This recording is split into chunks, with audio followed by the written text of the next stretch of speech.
Primer tema de Electrogremio TV, Ricardo. Vamos Sí, a una situación muy actual.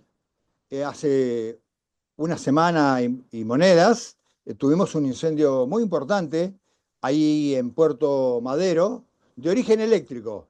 la pregunta es, porque cuando se conoce a través de medios de prensa o de medios de difusión, siempre dicen, no, un incendio por un cortocircuito, todo se resume en esas dos palabras, ¿no? Corto, circuito o una sola palabra. En Sí. realidad eso esconde otras cosas, ¿no? A veces Efectivamente, que, porque, claro, uno se imagina un edificio en Puerto Madero de esas características. Está todo pensado. No puede claro. ocurrir, Ricardo, un siniestro de este tipo. Sin embargo, sucedió. Aparte, estamos hablando de edificios que están bajo normas, ¿no? Porque no es que el diseño implica una cosa, los arquitectos, los electricistas, los técnicos, digamos, a quien que van derivando cómo cada edificio debe contener. Vos me hacías referencia, en la charla de preproducción, sobre otros siniestros Sí, un de edificios siniestro, importantes claro. que motivaron cambios, sin embargo, parece que no alcanzan, ¿no? Sí, sí. Quizás la gente lo recuerde, Ricardo, el edificio, el incendio hace muchísimos años del Catalina Norte, al lado de Sheraton, que en Ujú. principio encontró un primer problema, era que un edificio de semejante altura no estaban los bomberos preparados como para combatirlo en función de que no tenían cómo llegar hasta el lugar. Hoy ya hay medios. Y ese incendio del edificio Catalinas produjo grandes cambios en cuanto al aspecto seguridad de edificios. Y ahí es como decís vos, Ricardo, parece que el diablo mete la cola y ningún tipo de prevención alcanza. Evidentemente, a mí me parece que lo que están faltando son los controles.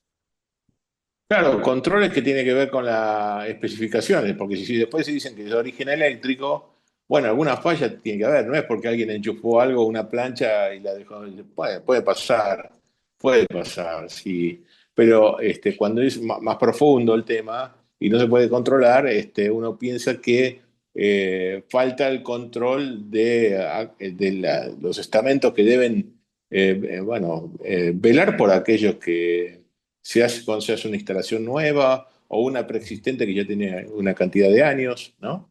¿Existe eso? ¿De alguien que esté velando por Yo nosotros?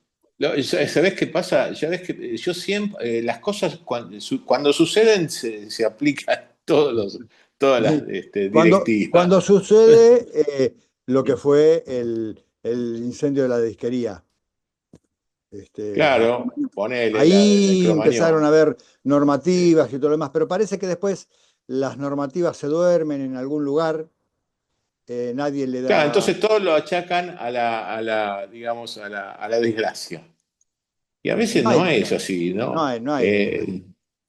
¿No? Siempre hay algo que termina motivando o Efectivamente, termina efectivamente. Y no en es, una catástrofe. Ujú. claro, y no siempre es un factor, es una suma de factores, ¿no? Claro, claro, Desde, que por ejemplo, determinan después el siniestro. claro, pensamos que ese tipo de edificios son edificios totalmente eléctricos. Entonces ya tienen unas potencias instaladas que son prácticamente ya casi grandes industrias. Y el tema es desde el desarrollo de la instalación, o sea, la generación de la instalación, el instalador, qué tipo de materiales se fueron utilizando, qué normas, Ricardo, si se respetaron Ujú. normas de la Asociación Electrotécnica, Claro. de los Y lo productos. que vos decís me hace acordar cuando ahora uno ve edificios nuevos, muchos que se construyen, muchas torres en distintos barrios, Palermo, Caballito, en la ciudad de Buenos Aires estoy hablando, ¿no? Particularmente, viste que vos dijiste algo muy importante, todo es eléctrico.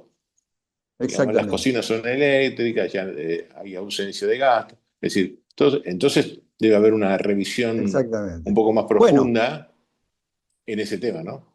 sería importante, Ricardo, no dejar este programa solamente en el comentario, sino también en la recomendación. Pienso Exactamente. que todo edificio de la ciudad de Buenos Aires y de cualquier otra provincia debe manejar una hipótesis de conflicto de este tipo. Eh, Creo que una vez al año, por ejemplo, las personas que viven en ese edificio tendrían que hacer una práctica de evacuación, revisar si todo lo que los extintores están en condiciones, si cumplen con las Claro. normativas, con la fecha de vencimiento y todo lo demás, que creo que es algo que no se está haciendo, ¿eh? Y no solamente, y acá, mirá un detalle, Ricardo, siempre se está Sí, diciendo que los siniestros estos se dan en lugares donde no se puede aplicar la seguridad eléctrica porque la gente de pronto es modesta y no tiene cómo proveer esta seguridad eléctrica. Mirá lo que sucedió ahí y antecedente también en Catalina Norte, en el 2006 también hubo otro incidente y bueno, y hubo muchos acá en Buenos Aires. Así ujú. que bueno, Ricardo, recomendaciones. Revisar las Eh, instalaciones, por supuesto, una vez al año mínimamente. Conversar con los vecinos, hacer la hipótesis de evacuación, revisar matafuegos, tratar de preparar el edificio para incendios, porque muchos edificios son muy viejos y no están preparados para eso, pero se pueden preparar. Así que bien. y esta debe ser una exigencia de los administradores de edificios y de los Sí, consorcistas, que son los sí, dueños sí. de las unidades, ¿no? Bueno, es toda una tarea, es toda una tarea. Ricardo, ¿qué te parece? Hacemos un pequeño corte y vamos con Dale. un tema que ya hemos tratado en el 2024, Ujú. pero que nos parece de muchísimo interés. Dale.